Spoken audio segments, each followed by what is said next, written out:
अग्नीचं परीक्षण आपण कसं करणार आणि एकंदरीत पंचकर्माच्या साह्यासाठी किंवा पंचकर्म चांगलं होण्याच्यासाठी अग्नीचा विचार आपण काय करायला पाहिजे, इतका मर्यादित विषय मी तुमच्या समोर ठेवणार आहे. सिलेबस ओरिएंटेड जरी हा टॉपिक असला तरी सुद्धा मला असं वाटतं की माझा नेहमी असा व्ह्यू असतो की आपल्याला रुग्ण तपासणी करताना याचा कितपत उपयोग होईल किंवा तो व्हावा अशा अर्थाने मी माझा टॉपिक नेहमी प्रेझेंट करत असतो.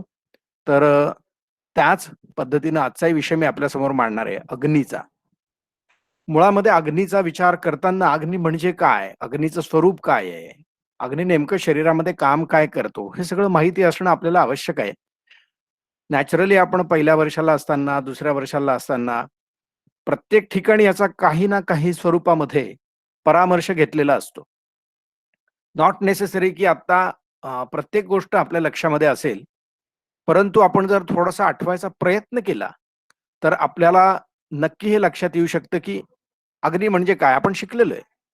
एक 2 मिनिटं आपण जर शांतपणे राहून रेट्रोस्पेक्टिव्हली विचार केला अग्नीच्या संदर्भातला, तर आपल्या लक्षात येईल की आपण अग्नीचा अभ्यास बऱ्याच प्रमाणात केलेला असतो. अनेक ठिकाणी अग्नीचा उल्लेख आलेला असतो. परंतु आता नेमकं असं या टॉपिकच्या अनुषंगाने अग्नीचा रेफरन्स काय असं विचारलं तर आपण थोडंसं आपलं जमलिंग होतं आणि आपल्याला नेमकं सांगता येत नसतं. वायवाला सुद्धा बऱ्याच वेळा अशीच अडचण होत असते विद्यार्थ्यांची, की एखादा प्रश्न पिन पॉइंट विचारला की त्यावेळेला आपण आपली ती धी धृती स्मृती जी काही असते ती इतकी तल्लख नसते की त्यावेळेला तत्क्षणी आपल्याला सगळी गोष्ट रिकॉल होईल आणि आपण त्या पद्धतीने उत्तर प्रेझेंट करू शकू असं बऱ्याचदा घडत नाही. ऍक्च्युली आपण जर शांतपणे बसून विचार केला तर आपल्याला त्यातला बराचसा भाग माहिती असतो, असा माझा वैयक्तिक पण अनुभव आहे. तर मुळात मुद्दा असा आहे की अग्नीचं जे स्वरूप किंवा अग्नीचं जे कार्य आहे हे जाणून घेण्याच्या आधी आपल्याला अग्नी म्हणजे काय किंवा अग्नीचा विचार काय केलेला आहे आपल्याकडच्या लोकांनी हे जाणून घेणं गरजेचं आहे असं मला वाटतं. मग आता पहिला जो रेफरन्स येतो अग्नीच्या संदर्भातला, तर तो म्हणजे असं म्हणता येणार नाही की तो सगळ्यात जुना रेफरन्स आहे. पण भगवद्गीतेमध्ये श्रीकृष्णांनी त्याचं अस्तित्व कशा-कशामध्ये आहे, याचा उल्लेख केलेला आहे पहा. तर त्याच्यामध्ये अहम वैश्वानरो भूत्वा प्राणिनाम देहमाश्रितः असं श्रीकृष्ण म्हणतायत. अहम वैश्वानरो भूत्वा प्राणिनाम देहमाश्रितः प्राणापान समायुक्ता पचाम्यन्नम चतुर्विधम. म्हणजे मी किंवा जाठरो भगवान अग्नी ईश्वर अन्नस्य पाचकः. म्हणजे जाठर अग्नीला आपल्या किंवा शरीरामधल्या अग्नीला देवाची उपमा दिलेली आहे आणि अन्नस्य पाचकः अन्नाचं पचन तो करतो. म्हणजे हे जे अग्नीचं अस्तित्व आहे ते वेगळ्या वेगळ्या स्वरूपामध्ये या जगामध्ये प्रत्येक ठिकाणी आहे.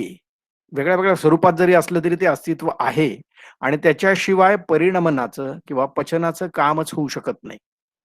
आपल्या शरीराच्या दृष्टीनं अन्नाचं पचन किंवा एखाद्या भाव पदार्थाचं परिणमन एका अवस्थेमधून दुसऱ्या अवस्थेमध्ये होणं हे आवश्यक असतं आणि त्याच्यासाठी जी शक्ती शरीरामध्ये आहे किंवा जे तत्व शरीरामध्ये आहे त्याला आपण अग्नी असं म्हणत असतो. किंवा काय चिकित्सेच्यासाठी आपण ज्यावेळेला विचार करतो की आपण सगळे काय चिकित्सक स्वतःला का म्हणतो, काय या शब्दाचे अनेक अर्थ आहेत, त्याची निरुक्ती तुम्हाला माहिती आहे.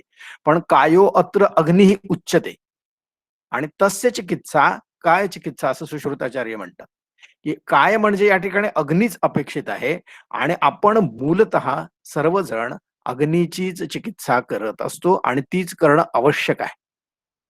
मग आता हा जो शब्द तयार होतो अग्नी, याची निरुक्ती काय आहे असा जर आपण विचार केला तर अग्निगतौ अमरकोशामधली जी निरुक्ती आहे की अग्निगतौ याच्यामध्ये पचन पण अपेक्षित आहे आणि गती पण अपेक्षित आहे, दोन्ही गोष्टी अपेक्षित आहेत पहा.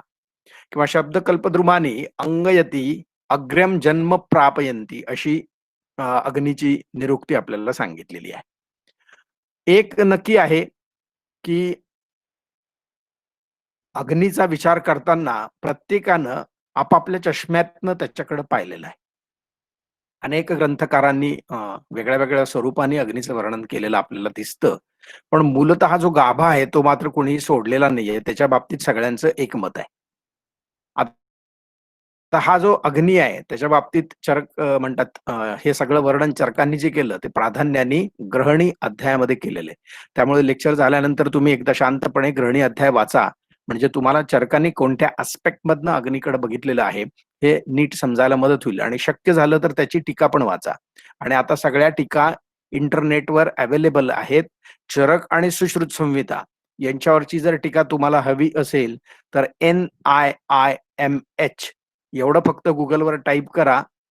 तर national institute of Indian medical heritage असं ती तेलंगणामधल्या स्टेटमधली ती इन्स्टिट्यूट आहे. आणि त्या ठिकाणी तुम्हाला माधव निदान, त्याच्यानंतर चरक आणि काही निघंटू आहेत, सुश्रुत आहे, हे सटीक अवेलेबल आहे. दुसरा त्याचा फायदा असा आहे की ते जे काही त्याच्यावरचं मटेरियल आहे, देवनागरी स्क्रिप्ट जी आहे ती तुम्ही कॉपी पेस्ट पण करू शकता अन्य ठिकाणी. म्हणजे तुम्हाला तुमचं प्रेझेंटेशन बनवायचं असेल तर त्याच्यासाठी त्याचा उपयोग होईल. आणि इतर काही गोष्टींसाठी जर तुम्हाला ते हवं असेल किंवा बरेच जण अभ्यास करताना एखादा छोटा टॉपिक, आपल्याला सगळं पुस्तक वागवायची आवश्यकता नसते किंवा टीका खूप मोठ्या असतात, तर आपण बाबा चॅप्टर घेतला, ते कॉपी पेस्ट करून त्याची प्रिंट आउट काढली तर आपल्याला ते अभ्यास पण करता येऊ शकतो. अर्थात that is up to you, पण हे अवेलेबल आहे. तर सांगत होतो असं की चरकाचार्यांनी जो विचार केलेला आहे तर त्या संदर्भात एक खूप चांगलं सूत्र येतं की आयुर्वर्णो बलम स्वास्थ्यम उत्साहोपचय प्रभा ओजहा तेजहा अग्नय प्राणाच उक्ता देहाग्नी हेतुका. किती मोठी व्याप्ती आणि कोणत्या कोणत्या गोष्टी अग्नीच्या वर अवलंबून आहेत हे पुन्हा एकदा इथं स्पष्ट केलेलं आहे चरकाचार्यांनी.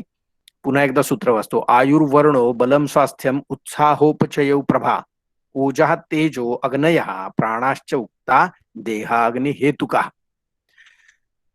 अजून अग्नीचा जो एक विचार केलेला आहे, अग्निमूलम बलम पुंसाम रेतो मूलमच जीवितम तस्मात सर्व प्रयत्नेन अग्नि रेतम च रक्षेत. आता इथं आपला आत्ता विषय रेतस किंवा त्या संदर्भातला नसल्यामुळं मी त्याच्या खोलामध्ये जात नाही की आता आपल्याला त्या संदर्भाने विचार करायची आवश्यकता नाहीये.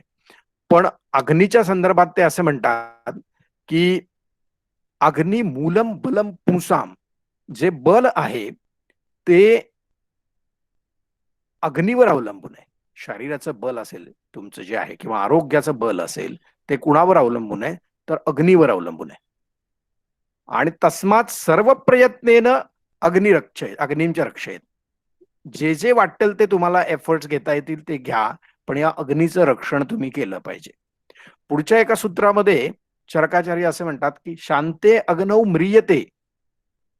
बघा, शांते अग्नौ म्रियते युक्ते चिरम जीवती अनामय. म्हणजे अग्नी जर शांत झाला तर मनुष्य मरून जातो, त्याचं अस्तित्व राहत नाही. आणि युक्ते तर जो योग्य पद्धतीने असेल अस्तित्वामध्ये तर चिरम जीवती अनामय, अनेक वर्ष तो मनुष्य जगतो आणि त्याला कोणताही रोग होत नाही. म्हणजे ही एका अर्थाने प्रतिज्ञा आहे चरकाचार्यांनी केलेली की जर तुमचा अग्नी चांगला असेल तर तुम्हाला कोणत्याही प्रकारची काळजी करायची कारण नाही. म्हणजे आता मी हे सुद्धा स्पष्टपणे सांगू शकतो या ठिकाणी की आपण बऱ्याचदा प्रतिकार शक्तीचा उल्लेख सध्या करतोय. पहा, जिकडं बघावं तिकडं व्हॉट्सअपवर प्रतिकार शक्ती एवढा शब्द किंवा इम्युनिटी पॉवर, इम्युनो बुस्टर या शब्दाशिवाय काही सापडत नसेल तुम्हाला. बातम्या लावा, नाही तर व्हॉट्सअप बघा, फेसबुक बघा, सगळेजण कोरोना, कोविड आणि या 2-3 गोष्टींबद्दलच बोलतायत. तर ही आपली प्रतिकार शक्ती आहे. अग्नि मूलम बलम पुंसाम किंवा युक्ते चिरंजीवती अनामया ही प्रतिज्ञा आहे आमची की अग्नी जर चांगला असेल, मग आता इथं अग्नी जरी म्हटलेला असेल तर इथं कोणता कोणता अग्नी अपेक्षित आहे हो, तर इथं सगळ्या प्रकारचा अग्नी अपेक्षित आहे. फक्त एक कुठला तरी प्रकारचा अग्नी अपेक्षित नाहीये. आपल्या सगळ्यांना माहितीये की अग्नी जे आपण जे केलेले प्रकार आहेत, एकूण 13 वेगवेगळ्या आस्पेक्ट मधनं आपण अग्नीकडे पाहतो शरीराचा विचार करताना. तर त्याच्यामध्ये जाठराग्नी आहे, त्याच्यामध्ये धात्वाग्नी आहेत आणि त्याच्यामध्ये भूताग्नी पण आहेत. याच्या व्यतिरिक्त आपण जर अनेक भावपदार्थ मानले, तर त्या प्रत्येक भावपदार्थासाठी एक स्वतंत्र अग्नी त्याचा त्याचा मानला तरी हरकत नाही आपल्याला. म्हणजे अग्नीचं अस्तित्व सगळं शरीर व्यापून आहे आणि हा सगळा अग्नी चांगला असेल तर आपण अनामय असणार आहोत, नाहीतर नाही. म्हणजे आता आपल्याला चिकित्सा कुणाची करणं गरजेचं आहे हो, कोरोनामध्ये सुद्धा तर आपल्याला अग्नीची चिकित्सा करणं गरजेचं आहे.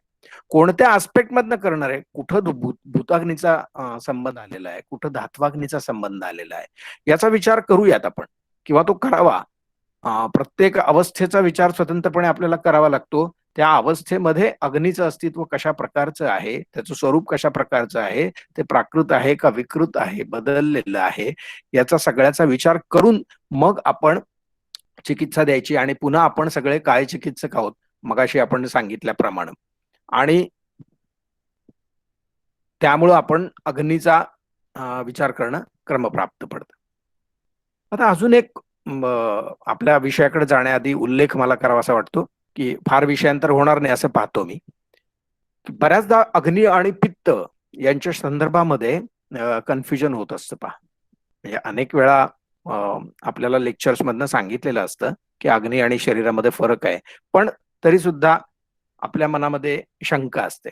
तर याच्यासाठी वातकला कलीय म्हणून जो अध्याय आहे चरकाचार्यांचा, तर तो नक्की वाचावा. त्याच्यामध्ये एक सूत्र येतं पहा, अग्निरेव शरीरे पित्तांतर्गतः कुपिता कुपिता शुभाशुभानी कार्याणी करोति. अग्निरेव शरीरे पित्तांतर्गतः कुपिता कुपिता शुभाशुभानी कार्याणी करोति. तद्यथा पक्तिम अपक्तिम, म्हणजे पचन किंवा अपचन दोन्ही गोष्टी. शुभाशुभानी करोति एकदा म्हटलं की त्याच, जसं एखाद्या भावपदार्थाचं अस्तित्व भावपदार्थावर त्या अवलंबून असतं, तसंच त्याचा ऍब्सेन्स किंवा त्याचं नसणं सुद्धा त्याच्यावरच अवलंबून असतं. मी हे नेहमी उदाहरण वर्गामध्ये देतो की टेबलवर डस्टर ठेवलेलं आहे असं किंवा खडू ठेवलेला आहे आपण म्हणतो, म्हणजे खडू ठेवलेला आहे हे खडूमुळेच सिद्ध होतो, आणि खडू ठेवलेला नाही हे सुद्धा खडूमुळेच सिद्ध होतं ना. त्याच्यामुळं दोन्हीही गोष्टीचं कर्तृत्व अग्नीकडे आहे किंवा त्या त्या शक्तींकडे आहे. पित्तांतर्गत कुपिता कुपिता, जर कुपित असेल तर काय करेल आणि कुपित नसेल तर काय करेल, तर नॅचरली शुभाशुभानी कार्याणी करोती. जर अकुपित असेल तर शुभ कार्य करेल, कुपित असेल तर अशुभ कार्य करेल.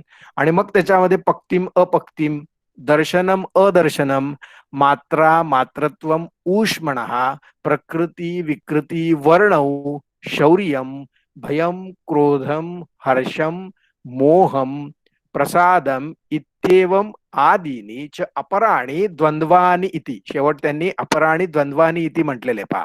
म्हणजे ही दोन प्रकारची कार्य म्हणून द्वंद्वानी म्हटलं, एक चांगलं आणि एक वाईट. त्या अनुषंगाने हे सगळं या अग्नीच्या कुपित असण्यावर किंवा अकुपित असण्यावर अवलंबून असतं. त्याच्यामधला की वर्ड काय, तर अग्निरेव शरीरे पित्तांतर्गत कुपिता कुपिता, म्हणजे पित्ताच्या अंतर्गत येतो. अग्नी कसा आहे, अग्नी आहे, अग्नीचं अस्तित्व आहे आणि तो पित्ताच्या अंतर्गत राहून काम करतो. मग आता इथं स्पष्ट होतं की अग्नी आणि पित्त हे दोन वेगळे वेगळे आहेत, नाहीतर असं म्हटलं नसतं की पित्तांतर्गत. आता त्याचं जे टीकाकारांनी टीका केलेली आहे ती अशी म्हटलेली आहे की पित्तांतर्ग इति वचनेन शरीरे ज्वालादियुक्त वन्नी निषेधेन, म्हणजे आपल्या शरीरामध्ये जो अग्नी आहे तो आपल्याला जसा समाजामध्ये निसर्गामध्ये अग्नी दिसतो की त्याच्या ज्वाळा पेटलेल्या आहेत तसा नाहीये. तर कसा आहे,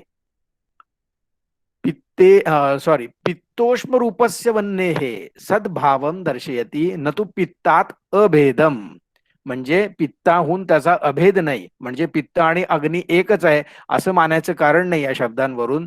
त्याच्यावरून काय मानायचं आहे आपल्याला, तर आपल्या शरीरातला अग्नी हा ज्वालादियुक्त वन्नी निषेधेनं, ज्वाला किंवा अशा प्रकारचा जो निसर्गात दिसतो तसा नसून पित्तोष्म रूपस्य वन्ने, हे पित्ताच्या उष्ण रूपामध्ये तो वसतो किंवा पित्तांतर्गत असतो, हे त्यातनं समजून घ्यायचंय. पण नक्की एक गोष्ट त्यांनी सांगितलेली आहे की या दोघांमध्ये फरक आहे. आता तो फरक काय आहे त्याची उदाहरणं आपल्याला माहित आहेत. आपण ती पहिल्या दुसऱ्या वर्षाला शिकलेलो आहे. पहिली गोष्ट म्हणजे पित्तामुळे अग्नी मांद्य होतं असं आपलं आयुर्वेद अनेक ठिकाणी म्हटलेलं आहे. इव्हन ग्रहणी चिकित्सा काढून बघितली तुम्ही चारकाचार्यांनी, तर त्याच्यात पण सांगितलेलं आहे की अग्निमांद्याचे जे हेतू आहेत त्याच्यामधला एक हेतू पित्त पण आहे. जर पित्त आणि अग्नी जर आपण एकच मानले तर पित्तामुळं अग्निमांद्य होणं किंवा पित्तज अग्निमांद्य असणं ही गोष्ट संभवतच नाही. पण ती आपल्याला दिसते, ती पाहायला मिळते.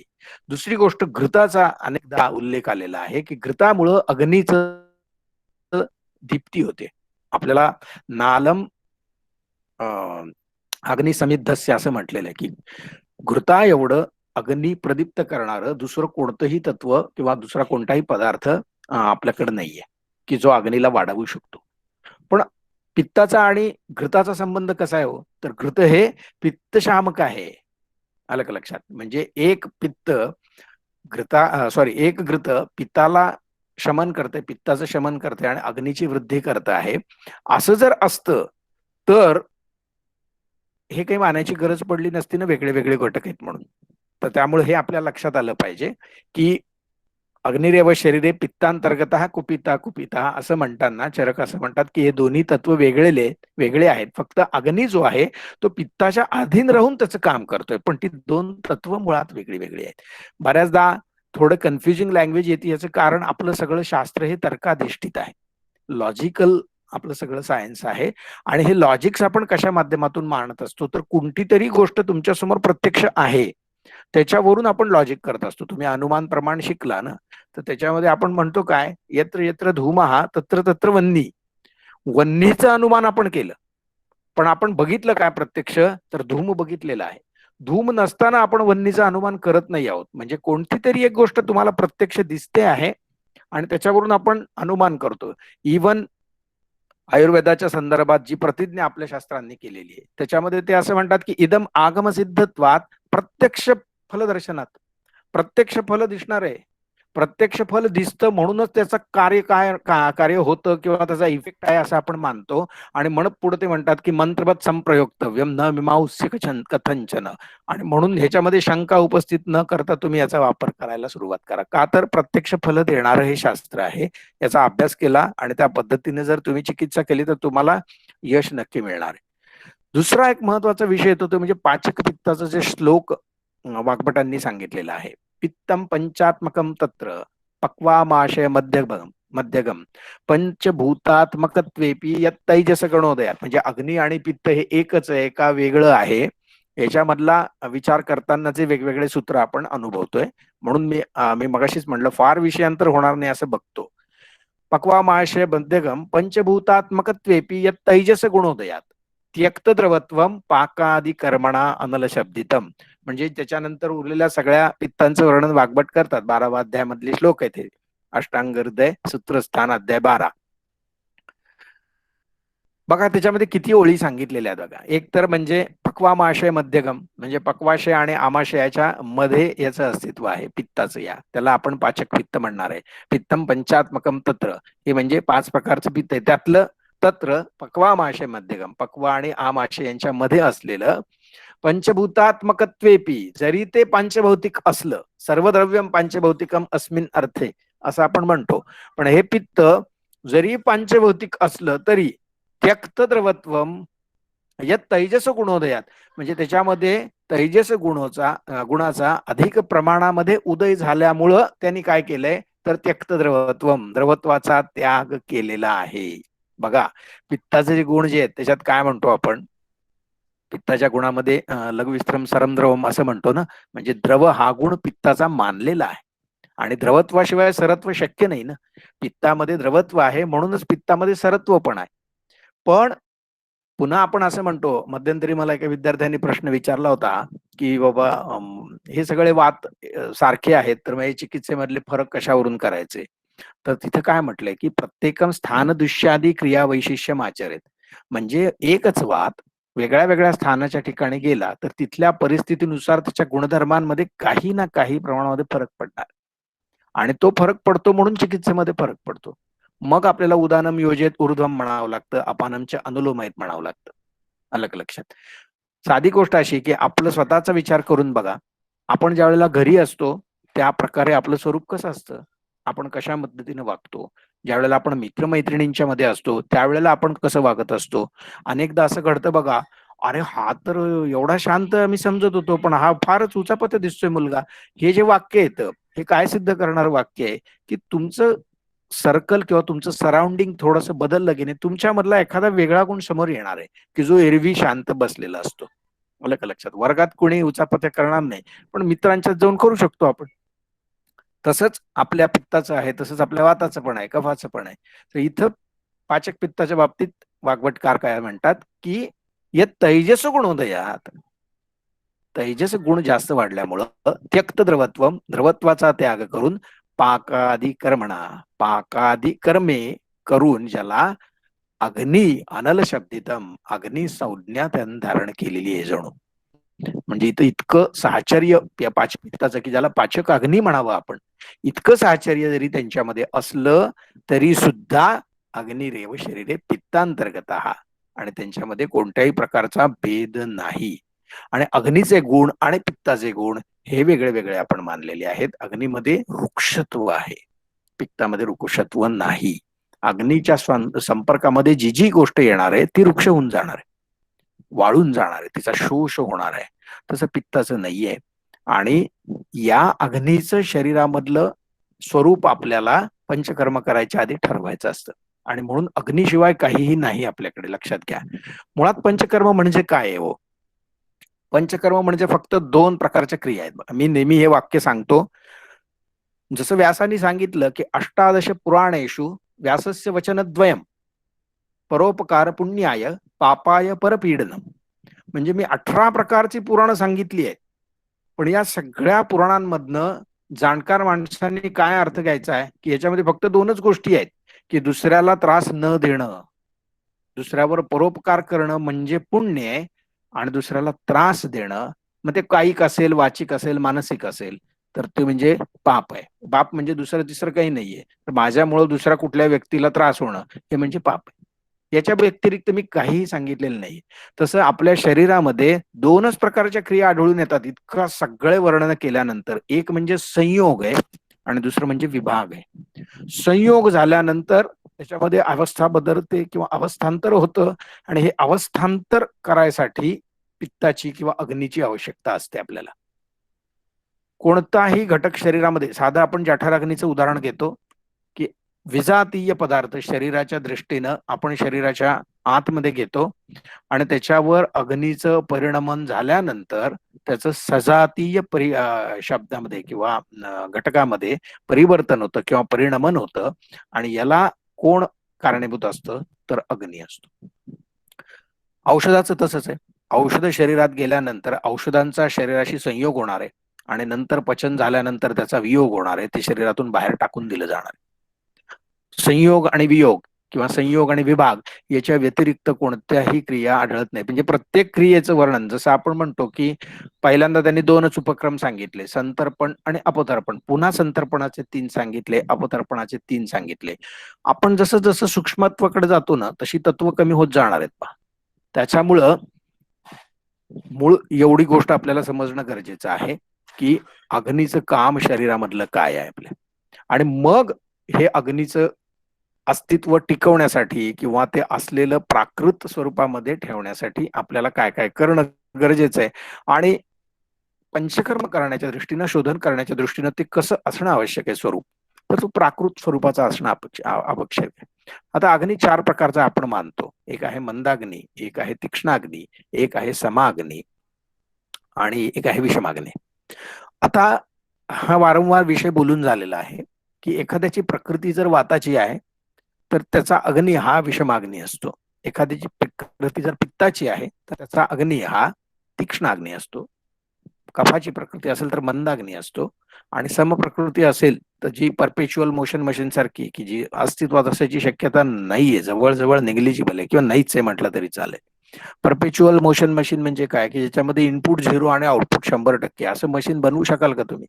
तसं जर मशीन कोणी बनवलं तर मग काय, काही नाही घालायचं. म्हणजे असा एखादा धंदा आहे का की ज्यात ₹0 घालायचे, ₹0 घालायचे आणि त्यातनं आउटपुट मात्र येतच आहे, येतच आहे, असं होणं शक्य नाहीये. तसं या अस्तित्वाचे म्हणजे समप्रकृतीच्या अस्तित्वाची शक्यता नाहीये.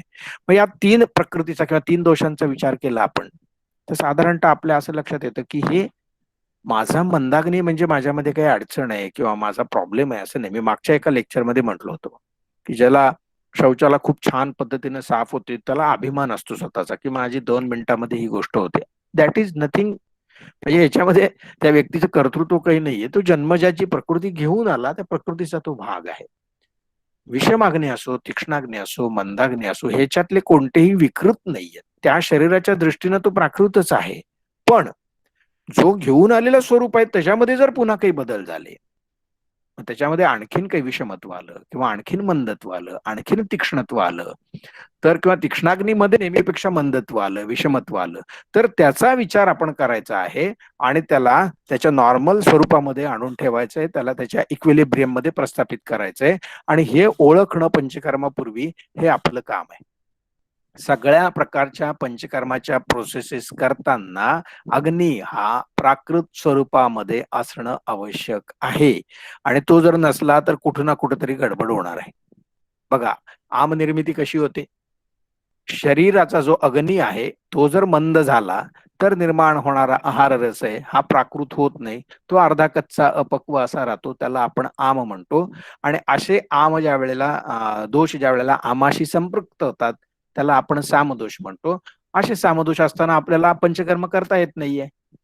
मग काय करायचं आपल्याला? तर आपल्याला पाचन करायचं आहे आमाचं आणि त्याच्यानंतर ह्या आमाला जे आमाचं विजातीय स्वरूप आहे किंवा शरीराच्या दृष्टीनं विशेष स्वरूप आहे, त्याला आपल्याला सजातीय कुठल्या तरी घटकामध्ये किंवा शरीराला हानिकारक नसलेल्या घटक पदार्थामध्ये आपल्याला परिणत करायचं आहे. हे कोण करू शकतो? तर पुन्हा अग्नीच करू शकतो. पण या ठिकाणी आपल्याला शरीरातला अग्नी ऑलरेडी मंद असल्यामुळं बाहेरून काही औषधं पाठवावी लागणार आहेत, की जी त्या घटक द्रव्याला कमी करून ठेवतील किंवा कंट्रोलमध्ये आणून ठेवतील आणि स्वाभाविक आपल्याला पुन्हा दीपनाची चिकित्सा करायची, ज्याने आपला शरीरातला अग्नी मात्र मूळ स्वरूपामध्ये येईल. आणि मग तो एकदा मूळ स्वरूपात आला की तो त्याची लक्षणं दाखवणार आहे ना. मगाशी सगळी दाखवली आपण, आयुर्वर्णो बलो तेजो उत्साहोपजयो प्रभा, हे सगळं दिसेल ना आपल्याला.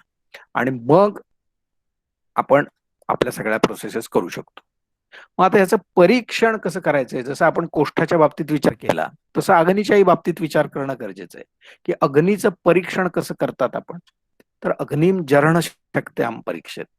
मुळामध्ये 2 प्रकारच्या शक्ती सांगितलेल्या आहेत. एक अभ्यवहरण शक्ती आणि जरण शक्ती. अभ्यवहरण शक्तीचा आणि तुमच्या शक्तीचा, बलाचा काहीही संबंध नाही. एखादा व्यक्ती 5 पोळ्या खातोय आणि त्याची ताकद, त्याचा मसल टोन, त्याच्या स्नायूंचं बल, आणि एखादा व्यक्ती 2च पोळ्या खातोय आणि त्याच्या स्नायूचं बल, त्याचा मसल टोन याच्यामध्ये फरक असतो. पण 2 वाला सुद्धा चांगला पॉवरफुल असू शकतो. याचं कारण असं पुन्हा की अग्नी. कारण खाल्लेल्या ज्या 2 पोळ्या आहेत त्याचं परिणमन चांगल्या पद्धतीने करायचं आणि त्याचं पुन्हा सूक्ष्म पचन खूप चांगल्या पद्धतीहून शरीराचं पोषण चांगल्या पद्धतीनं होणं आणि मग त्यातनं स्नायूची निर्मिती चांगल्या पद्धतीची होणं किंवा पोषण चांगल्या प्रकारे होणं हे. आणि मी आपलं भरत जातो आहे आणि आपण मेदुरोगामध्ये वाचलं की फक्त त्याचा जठराग्नी तीव्र आहे, बाकी सगळे अग्नी मंद झालेले आहेत. म्हणून म्हटलं ना, अग्नी ज्या वेळेला एकांगी शब्द येतो आयुर्वेदामध्ये त्यावेळेला त्याचा अर्थ बऱ्याचदा आपण जठराग्नी घेत असलो तरी सुद्धा शांतेग्नो म्रियते युक्ते चिरंजीवती अनामया अशा सारख्या सूत्रांमध्ये 13च्या 13 अग्नी चांगले असणं अपेक्षित आहे. कोणत्याही लेवल, आता त्याचं वर्णन कुणी काय करेल, कुणी म्हणाल की मेटाबॉलिझम म्हणजे धात्वाग्नी आहे किंवा कोणी फलाना फुलाना लिव्हरच्या लेवलला भौतिकाग्नी काम करतात. हा ज्याचा त्यांनी त्याच्या परिप्रेक्षातनं किंवा त्याच्या कुवतीप्रमाणे, वकुबाप्रमाणे, अभ्यासाप्रमाणे काढलेला अर्थ असतो. तो तुम्ही त्याचा परामर्श घ्या न घ्या, पण या 13च्या 13 प्रकारच्या अग्नीचं शरीरामधलं स्वरूप प्राकृत असेल तरच शरीर चांगलं असतं आणि त्याच्यासाठी आपण त्याची तपासणी करायची. तर अभ्यवहरण शक्ती म्हणजे मी खूप 4 पोळ्या खातोय, 5 पोळ्या खातोय, तर त्याच्यावरून अग्नीचं परीक्षण होत नाही हे शास्त्रकार सांगतायत आपल्याला. याच्यावरूनच आपल्याला कळायला पाहिजे की मी किती खातो याचा माझ्या ताकदीशी किंवा अग्नीच्या बलाशी संबंध नाहीये. तर तो कशाशी? तर जरण शक्ती. जरण शक्ती म्हणजे माझी पचन शक्ती कसं आहे, खाल्लेल्या अन्नाचं पचन मी कसं करतो याच्यावर माझ्या अग्नीचं बल अवलंबून आहे. आणि मग तुम्हाला एक क्वेश्चनरी जशी कोष्ठाची आपण तयार केली होती मध्यंतरी, की आपण म्हणजे मीच केली होती. मी तुम्हाला त्याचं होमवर्क दिलं होतं, पण मला जशा पाहिजे तशा पद्धतीने तुमच्याकडून रिस्पॉन्स आला नाही. म्हणून शेवटी कंटाळून मी तयार केली. आता पण तुम्हाला मी संधी देतो. पुढचे 8 दिवस घ्या आणि अग्निपरीक्षण करताना आपल्याला कुठल्या-कुठल्या गोष्टींचा विचार करावा लागणार आहे. म्हणताना सोपं आहे. अग्निं जरणशक्त्यां परीक्षेत. पण आणखी कुठले-कुठले प्रश्न आपल्याला विचारायचे आहेत ओ? मग त्याच्यामध्ये बघा, की त्याचा इंटेकचा विचार करायला लागणार आहे का? तर करायला लागणार आहे. त्याचं परिणमन कसं होतंय हे सिद्ध करायच्या आधी तो किती खातोय हे विचारणं पण गरजेचं आहे ना. त्याच्यामुळं त्याचा नॉर्मल आहे का तो वाढलेला आहे अग्नी का कमी झालेला आहे, हे आपल्याला कळायला मदत होणार आहे. अशा स्वरूपाचे किती प्रश्न आहेत, की एकदा खाल्लेलं अन्न किती वेळाने पचतं? किंवा खाल्ल्यानंतर शरीराला जडत्व येतं का? एखादा मनुष्य खातोय 2च पोळ्या. खाल्लं की पुन्हा 2 तास, 3 तास त्याला दुसरं काही सुचत नाही का तर पोट गच्च झालंय. मग काय उपयोग? म्हणजे तो खाल्लेलं जे काही आहे ते त्याला पचायला त्रास होतोय शरीराला. आपल्याकडे हेही सांगून ठेवलेलं आहे. ते बघा आहार विधी विशेष आयतन म्हटलेलं आहे आपण. त्याला 8 प्रकारचे गोष्टी सांगितलेल्या आहेत. त्याच्यामध्ये ह्या सगळ्या गोष्टींचा विचार येतो, की सह अवकाश जेवा. म्हणजे आपण थोडासा जागा ठेवून जेवलं पाहिजे. अशा पद्धतीने जर आपण जेवलो, की आभ्यवरण शक्ती आहे, पण ती खाल्ली की आपला अग्नी मंद झाल्यामुळे पोट फुगलं. पोट फुगलं की संपला विषय सगळा. मला काहीच करता येत नाही पुढची 4 तास, 5 तास किंवा मला झोप येते सर. मग मी काय करू शकत नाही. मग झोप येते किंवा तंद्रा असते दुपारच्या लेक्चरला, त्या विद्यार्थ्यांनी आज स्वतःचा विचार करावा, की माझ्या अपेक्षेपेक्षा मी थोडंसं जास्त खाल्लंय का बुवा? किंवा माझा अग्नी, मी नेहमी एवढंच जेवण करत असलं तरी अग्नी मंद झालाय का माझा? की जेणेकरून त्या अग्नीवर याचं ताण येतोय एवढे सुद्धा खाल्लेल्याचा आणि मग मला अन्न पचवायला कठीण होतं. आणि रोजच्या आपल्या धकाधकीच्या काळामध्ये आपल्या शरीराकडे आपलं लक्ष नसतं, की माझ्या शरीरात आमनिर्मिती चालू आहे का नाही? हे मला माहीत नसतं. आमाची लक्षणं बघा श्रोतोरोध बलभ्रंश गौरवा निलमुडता, आलस्य, अपक्ती, निष्ठिव, मलसंग रुचिक्लमः. काही ना काहीतरी आपल्याकडे असणार आहे. आहे म्हणजे कुठलं तरी प्रत्येक ठिकाणी असं नसतं, की आम तयार झाला म्हणजे झालं. सगळी लक्षणं दिसली पाहिजेत. खूप मोठ्या प्रकारात आम तयार झालेला आहे. आता याला काही खाता येणार नाही. याला उद्या आंबवातच होणार आता, असं नसतं. प्रत्येकाचं शरीर वेगळं आहे. आमाचं प्रमाण किती आहे? आम कशाबरोबर संपृक्त होणार आहे?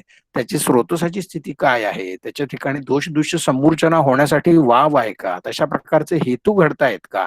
हे सगळं ज्यावेळेला एकत्र येत असतं त्यावेळेला व्याधी निर्मिती होत असते. पण तरी सुद्धा आमनिर्मिती होणारच नाही शरीरामध्ये असं नाहीये. त्याच्यामुळे हीच आपण परिस्थिती रुग्णामध्ये आहे का नाही हे बघायचं असतं.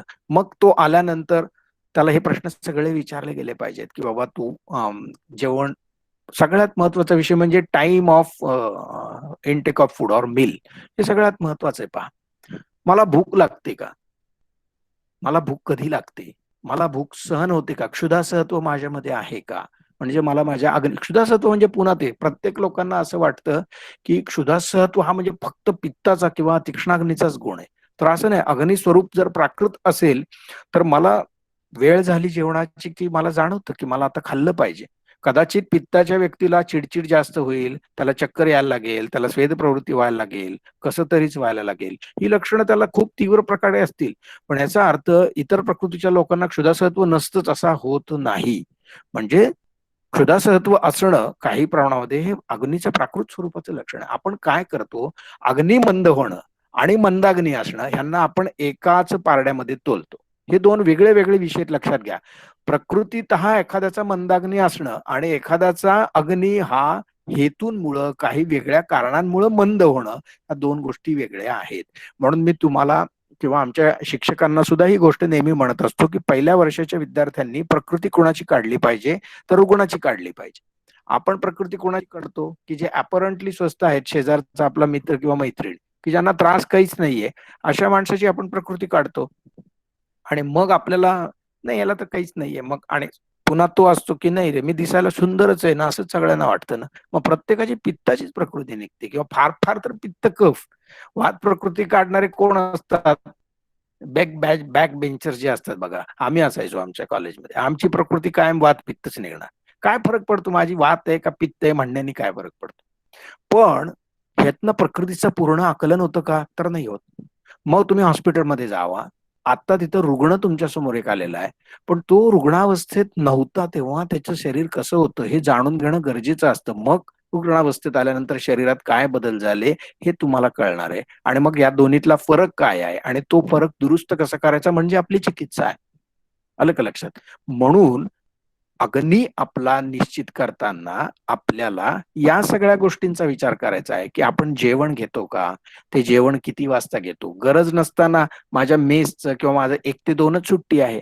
मला त्यातच जेवायचं आहे. म्हणजे मी असं आमच्या टीचिंग च्या मीटिंगमध्ये पण एकदा विषय मांडला होता, की आपली 1 ते 2 ही मुळात जेवणाची सुट्टी चुकीची आहे आयुर्वेदाचा विचार करताना. आपण जर असं म्हणतो, की बाबा पित्ताचा काळ हा 10 ते 2 आहे. 10 ते 2 आहे पित्ताचा काळ, याचा अर्थ प्रामुख्याने 1 तास 2 तासाचा तरी जे काही पचनाचा भाग आहे तो या 2च्या पूर्वी पूर्ण झाला पाहिजे. म्हणजे आपण 12च्या मध्यान्नीच्या समोर जेवलं पाहिजे. म्हणजे आपण 11:30 ते 12:30 किंवा अशा स्वरूपाची जर सुट्टी घेऊ शकलो, तर तुम्ही सगळे म्हटलं प्रपोजल आणा, आपण विचार करू. पण तुम्हाला माहिती आहे आपल्याकडे विषय कसे होतात, प्रत्येकाचे पुन्हा त्या ओपीडीचे आवर्स असतात, ते 1 वाजेपर्यंत असतात. असे अनेक गोष्टी त्याला अनुषंगून असल्यामुळे होत नाहीत. त्याचा पण आपल्या शरीरावर परिणाम होणार आहे का? तर होणार आहे ना. आपण जेवतोयच मुळात चुकीच्या काळामध्ये. तर अनेक दिवस असं घडल्यामुळं आपल्याला त्रास होणार आहे का? तर होणार आहे ना. कधी ना कधीतरी त्याचा अग्नीवर परिणाम होणार आहे. आणि अग्नी हेतू जे आहेत अग्निदृष्टीचे ते पण तुम्ही वाचून घ्या. त्याच्यामध्ये हे प्रामुख्याने विषमाशन, समशन, आद्यशन हेच हेतू सगळे आहेत. त्याच्यामुळं मुळात मला भूक लागते का? मी जेवण वेळेवर घेतो का? रोज माझी जेवणाची वेळ तीच आहे का? काही खाण्यामध्ये जर पदार्थ बदलले, तर मला जेवणामध्ये फरक पडतो का? माझ्या आवडीचा पदार्थ आहे म्हणून खूप जास्त खातो. माझ्या आवडीचा नाही म्हणून मी खूप कमी खातो. तरी सुद्धा अग्नीचं स्वरूप चांगलं नाही हे लक्षात येतं. एक गृहिणीमध्ये खूप छान लक्षण वर्णन केलेलं आहे, की सान्न मलप्रवृत्ती असणं.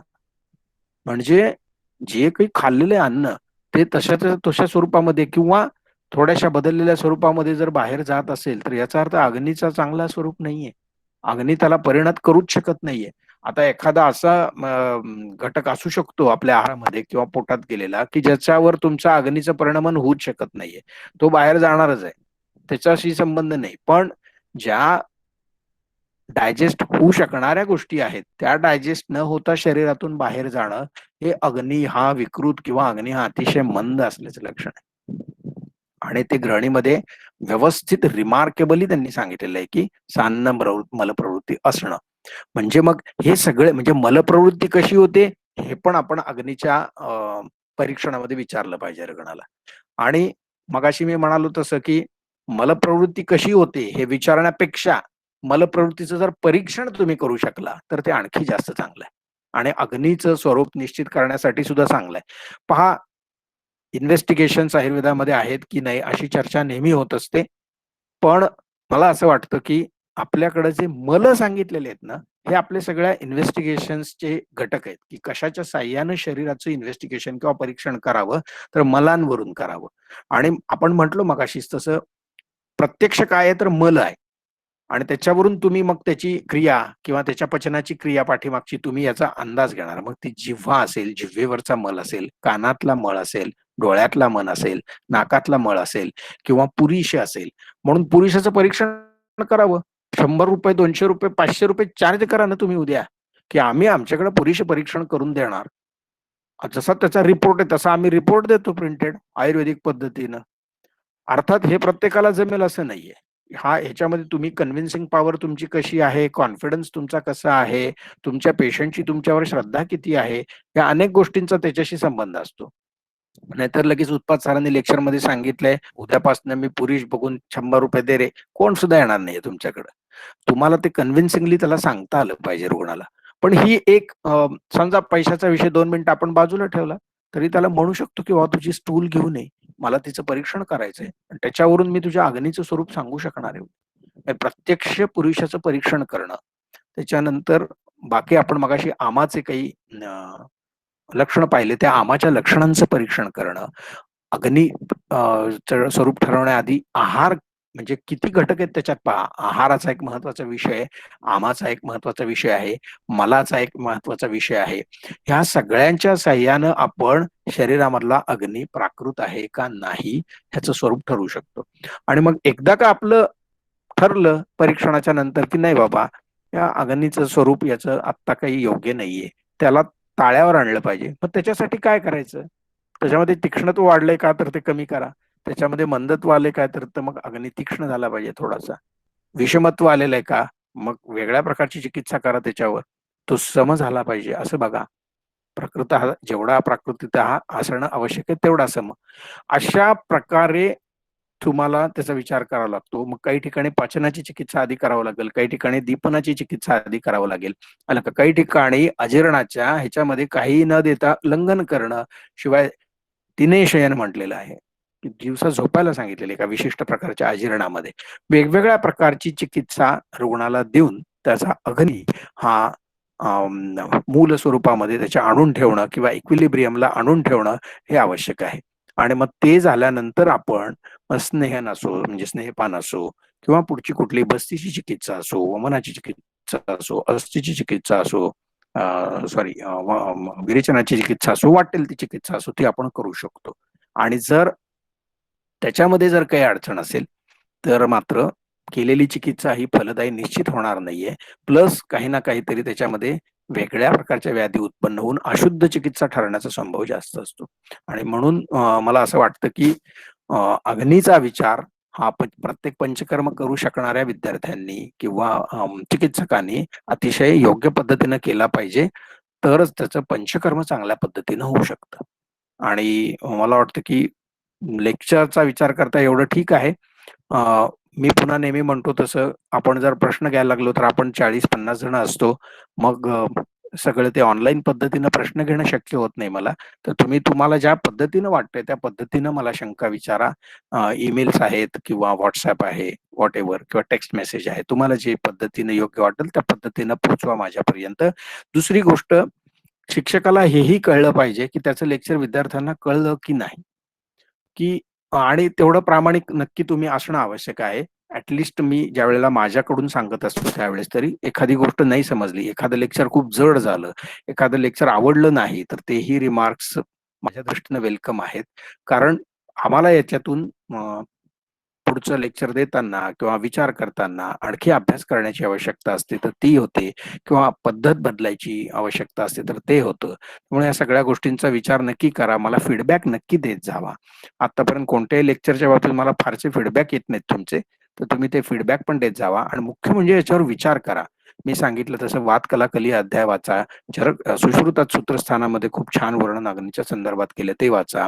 चरकाच्या आपल्या ग्रहणीचा अध्याय वाचा. वाक्पटाचा 12वा अध्याय वाचा.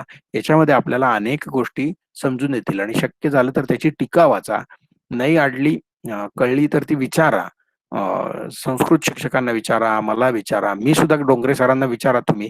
त्यांना खूप त्रास देत असतो. अनेक श्लोक त्यांना पाठवत असतो, की याचे अर्थ मला फोडून सांगा, सोपे करून सांगा म्हणून. त्याच्यामध्ये लाज वाटायचं काही कारण नाही. आपण सगळेजण काही ब्रह्मदेव नाहीये किंवा सर्वज्ञ नाही आहोत. तर त्यामुळे या सगळ्या गोष्टीचा विचार करून अग्नीचा अभ्यास करा. म्हणजे आपला एक मोठा टॉपिक पंचकर्मामधला या पहिल्या टर्मचा आता संपतो आहे. त्यामुळे आपण जर काही किरकोळ टॉपिक शिल्लक राहिलेत का बघू त्यातले, नाहीतर आपण स्नेहानाचा विचार सुरू करू पुढच्या लेक्चर पासून. बहुतेक काही अडचण नाही आली तर बरोबर पुढच्या सोमवारी 12 वाजता माझं लेक्चर राहील. Thank you very much.